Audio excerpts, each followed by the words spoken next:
ያዕቆብ ተንኮለኛ ቢሆንም ያዕቆብ አታላይ ቢሆንም ነገር ግን የሚያደርጋቸውን ነገሮች ሁሉ ሲያደርግ የሚያደርገው የእግዚአብሔርን ነገር ፈልጎ ነው የሚያደርገው። እግዚአብሔር በበኩር ውስጥ የሚሰራውን ነገር የሆነ የሚያውቀው ነገር አለና የምስር ወጡን ይሰጠውና ከዛ በኋላ ብኩርናህን ስጠኝ ብሎ ይለዋል። ኤሳውን ደግሞ ስታዩት ባህሪው እንደ ያዕቆብ ተንኮለኛ ባይሆንም የእግዚአብሔር ነገር ጋር ሲመጣ ግን በጣም ግዴለሽ ቸልተኛ ነው።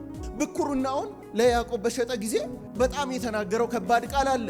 እኔ ልሞት ነው፣ ብኩርናዬ ምን ያደርግልኛል? ስለዚህ ብኩርናዬን ይዤ ከምሞት ያለ ብኩርና ብኖር ይሻለኛል ማለት የሚበላው ነገር በለጠበት ከብኩርናው። ቃሉ ስለ ኤሳው ጠቅልሎ ሲናገር ኤሳው ይለዋል ለእግዚአብሔር የሚመች ሳይሆን የሚለው ዕብራውያን 12 ላይ ለዚህ ዓለም የሚመች ሰው ለእግዚአብሔር የሚመች ብሎ አይገልጸው።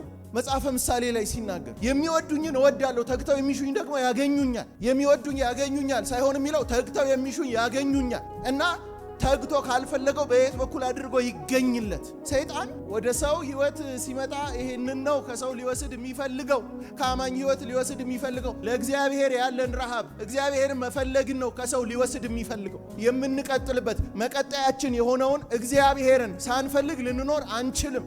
መኖሪያችን የሆነውን እግዚአብሔርን ሳንፈልግ ልንኖር አንችልም። አይመቸውም እንደዚህ ያለ ልብ። እንደው በቃ በአንድ ወቅት እንዲነበርኩ በቃ ይሄ ነበር የሚባለው ነገር ቀርቶ አሁንም ዳግም እርሱን የመፈለግን እሳት በውስጣችን ያስገባ።